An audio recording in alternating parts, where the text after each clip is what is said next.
our next speaker will invite a real heavyweight company from STM. They are the, I think, one of the major suppliers to the automotive industry with GaN technologies. Let's welcome Edoardo Merli. He's the Executive VP of Power Transistor Subgroup, Automotive and the Discrete Group in STMicro. So his talk will be semiconductor strategies for the Asian transition to the sustainable energy and mobility. So let's welcome Edoardo, right? Edoardo is difficult to pronounce. I hope I can spell that well. Okay, good morning to everybody. I am Edoardo Merli, and then I am Executive VP of ST. I am responsible for the Power Transistor Subgroup in ST. So let me start. It doesn't start. This start. So I'll start with a few charts about STMicroelectronics. So ST is a broad range semiconductor company. Last year we totaled 16 billion revenues there. We have more than 50,000 employees, let's say 9,000 of which are in R&D. And then we have a big presence everywhere. We have a big presence in terms of manufacturing, we have a big presence in terms of R&D, and then marketing and sales offices, over the globe. Then you can see there the breakdown, so we are very well balanced in terms of presence, in terms of business, in terms of activities everywhere in the world, and the same for the manufacturing. So for the manufacturing we have, of course, a big presence in Italy and in France. We are an Italian and French company, but we have, a big manufacturing presence in Asia, in China, and then elsewhere in Asia. We have also some presence in Morocco and in Malta as far as back-end plants there. And then you will see in my later charts which kind of technology, which kind of platforms we are producing, and then we are developing in each side there. So in the previous presentations, there were already many figures. Everyone presented them much better than I can. So I will not go deeply into that. I just want to pass you a message that has been passed in the presentations before. So there is a decoupling today, a decorrelation between the volumes of the car and the semiconductor platforms. Then this is obvious in the latest days. What does it mean? It means that the content of semiconductor platforms within a vehicle, and then especially in an electric vehicle or an EV vehicle, and then autonomous driving vehicle, is increasingly much more than the volumes of the car. And then you can see in the charts of the CAGR of the cars, of the vehicles, compared to the CAGRs of the the semiconductor contents. And then the main platforms are the ones that we started, let's say, they were presented this morning. So of course, electric vehicles, ADAS, EVs, zonal architecture or different type of architecture, software-defined vehicles. And this includes, a lot of different platforms. Lumentum presented this morning the sensing, lidars, radars. These are all together into what the car has become today. So an active node, sensing, gathering information, connected to a data network, connected also to the power grid network as really an active node, giving and taking information. So what we are doing and what we have to do in order to sustain these big changes. So we have to provide, really a lot, being a broad range semiconductor, and then having, more than 30%, even more, of our revenues coming from automotive, and then this is increasing even faster. So what we have to do is to provide several platforms, means several technologies, several products, several solutions there. And then you can see some of them there. Of course, if you are talking about, let's talk about power. So power means, of course, for new energy vehicles means traction inverters, means powertrain, means charging. But then there are also other things. I mean, there are, for instance, I mean, okay, besides battery management systems, there are the cutoff systems that we have to provide in order to let's say, to secure that, I mean, nothing happens when, I mean, you have, I mean, bad things on the battery there. You have the new 48-volt architecture, which gives a lot of advantage compared to the current 12-volt architecture. So this is for power. Then, of course, there are other big directions. So this morning, I mean, Foxconn presented already the new microprocessor architecture, the zonal architecture.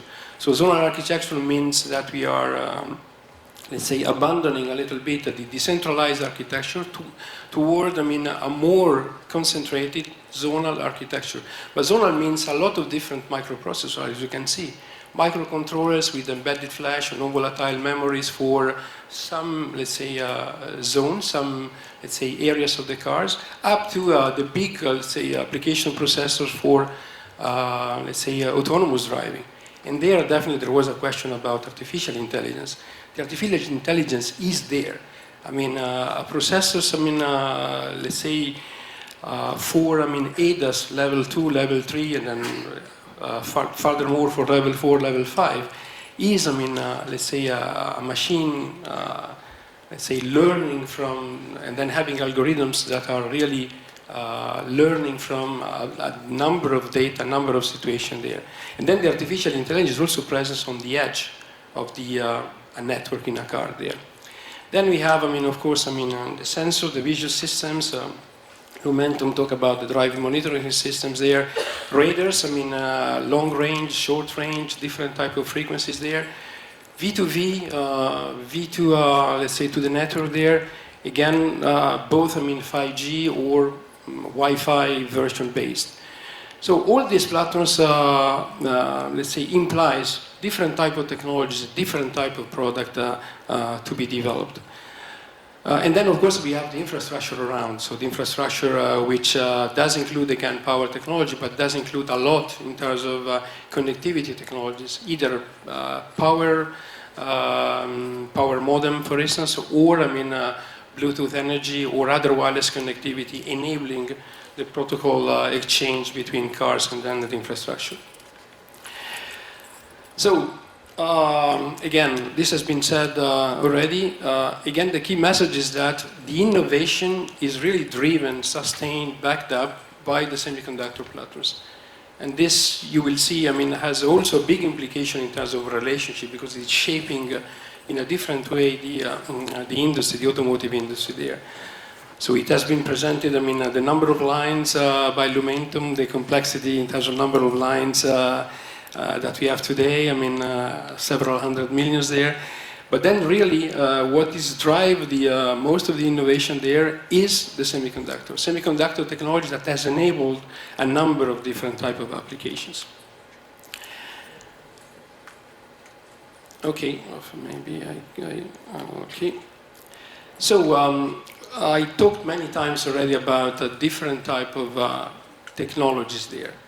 Of course, I mean, in the car today and then in the infrastructure around the cars, we see many technologies coexisting. So we have the silicon technologies, IGBT, high voltage, low voltage, which have reached, I mean, along several decades, I mean, a good level of maturity there. And we have, I mean, the new wide bandgap technologies there, silicon carbide and GaN. Then I'm going to comment a little bit better between silicon carbide and GaN for, let's say, several applications, powertrain and then charging there. And then, I mean, these technologies are more and more twinned and coupled with new package technologies there. So the dependencies between the front-end technologies and the back-end technologies are more and more, are stronger and stronger. And then the complexity of the solutions that, I mean, we are providing for several applications to the car makers, for instance, are definitely increasing. If you are talking now about a power module, for instance, for traction, there are 48, I mean, or even, okay, depending on the power, let's say parallel dies there, which requires, I mean, a huge modeling, a huge also manufacturing attention in order to be sure that the parameters of each die are the ones that, I mean, really, they have to be respected there. And then, I mean, we are not limiting that to power module. I mean, what the OEMs are asking for more and more is to have subsystems. Subsystem meaning, for instance, to have modules with cooling system integrated together with new processes, new material, because, I mean, wide bandgap technologies are bringing higher temperatures. So materials have to be changed, processes have to be reviewed there. So this is an increased value that we are providing to our customers there. So silicon carbide, I mean, silicon carbide has been mentioned by Foxconn, it has been mentioned in the last presentation on GaN systems. So, and then, I mean, there were the clear table presented by WinSemi as far as the characteristic of wide bandgap technologies, electrical and thermal against silicon.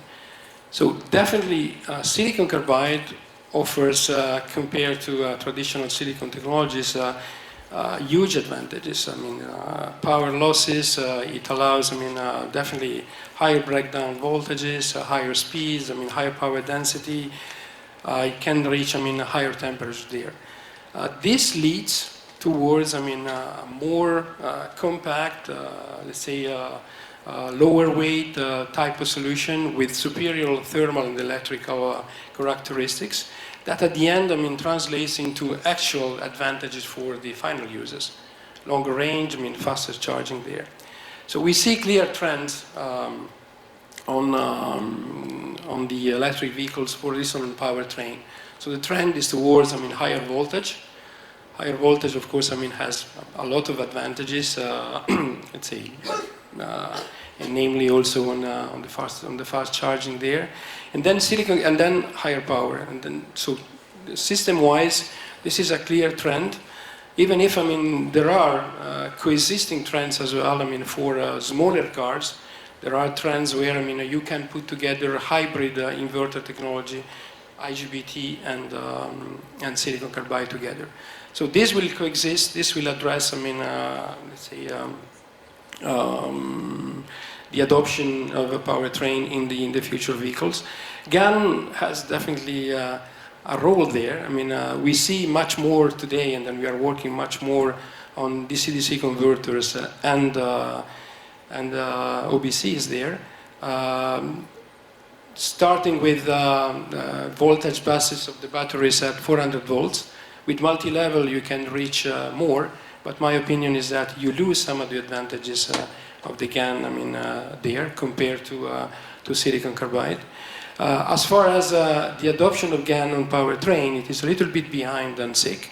I mean, today we are talking about, let's say, a very wide adoption on SiC. I mean, we have publicly announced as a target for our company to reach $1.2 billion revenues this year coming from silicon carbide.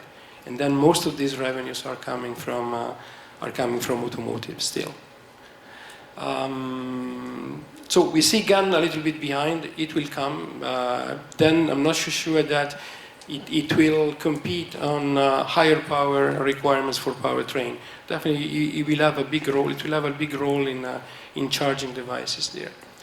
So the silicon carbide, of course, is not only for automotive. It is also for a number of different types of industrial applications. Industrial application is definitely a very large definition. I mean, of course, it includes, I mean, energy generation, transmission, especially storage, robotization, automation, even power supply for servers, where, let's say, GaN and silicon carbide will, especially for artificial intelligence-based servers, they will have a huge impact. And then once again, this translates into this, let's say, provides higher efficiency. This translates into a lower total cost of ownership, which is, of course, very advantageous for our people there. So what we are doing on silicon carbide, I mean, we started 25 years ago. As I said, I mean, today we are market leader. We have more than 50% of market share. We are working, again, on all the applications that, I mean, require silicon carbide. We have developed a wide range of technologies, I mean, ranging from 650 up to actually 2.2 kilovolt, I mean, for solar panels, for instance. Here we have reported the ones mostly used for automotive. And then, once again, this technology is more and more embedded, coupled with advanced package technology. You see, I mean, all the different variants we have there, and then, I mean, we have not, let's say, shown the packages or the modules with the let's say the cooling systems. So what we call, I mean, power boxes there. Okay. So as I said, let's say the EVs, I mean, really is a big disruption. And then the automotive industry has been reshaped in terms of relationship. The importance of the semiconductor platforms, the ones that, I mean, have been presented, I've shown to you before, are really making the relationship between semiconductor companies and OEMs completely different than in the past. And then, I mean, with all the guys, all the OEMs, I mean, including tier ones there, now there is, I mean, really a much closer cooperation. It means that the technology are developed following the requirements of the OEMs. Okay. Of course, I mean, the EVs are contributing to the overall saving in terms of energy, overall saving in terms of emissions. So I give you one figure as well. So if by 2050 we want to get to, let's say, the net CO2 zero total there, and if you want to keep the 1.5 degree in terms of increase of temperature there, which translating to a 36.9 gigaton CO2 saving, say 70% of the investment will be done in electrification, renewables, and smart energies there. And then, once again, this will be allowed by the higher efficiency guaranteed by semiconductor platforms there. Okay, these are charts, I mean, that are giving examples as far as what the energy consumption is by country, the saving that we have to reach, a qualitative slide about, I mean, all the actions in Asia, especially in order to guarantee that we are matching these targets as well. So I want to use them in the last charts there for giving you some hints as far as the microprocessor new architecture in a car. I talked already about the zonal architecture, so the centralized architecture, which implies, once again, development of different type of microprocessor, microcontrollers. And you will see in the architecture there in the pictures, let's say the differences between them. From, I mean, the very big centralized processor for ADAS to, let's say, the microcontrollers with embedded flash or embedded memories for, let's say, the zones that, I mean, they have to serve. And then, I mean, once again, the semiconductor platforms are the basis for systems, and then the basis for the vehicle evolutions. And then I have listed down all the different, let's say, platform, different technologies, I mean, different systems we are sustaining. So I wanted to use the last charts for giving you a manufacturing perspective. Because besides the technologies, besides, I mean, the continuous innovation, the advantages that the new technologies are giving to, let's say, to everyone, and then for the applications, the other important direction is to guarantee the big volumes that are behind those changes. So in terms of manufacturing, we are doing, I mean, a big effort. We are expanding the silicon capacities we have, adding in Crolles and in Agrate 300 millimeter fabs.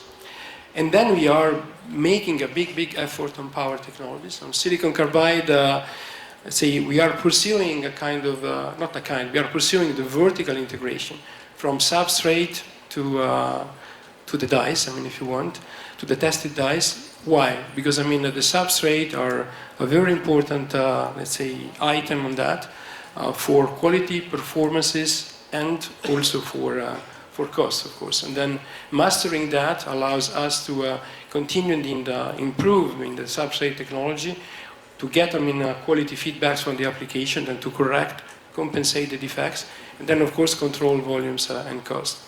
As far as GaN, since, I mean, we discussed about that, I mean, the GaN RF and the GaN RF on silicon nut, We do have, for power switching, our line in Tours 200 millimeter, our GaN ref in Catania, and then we are working on GaN ref on silicon, mostly for infrastructure.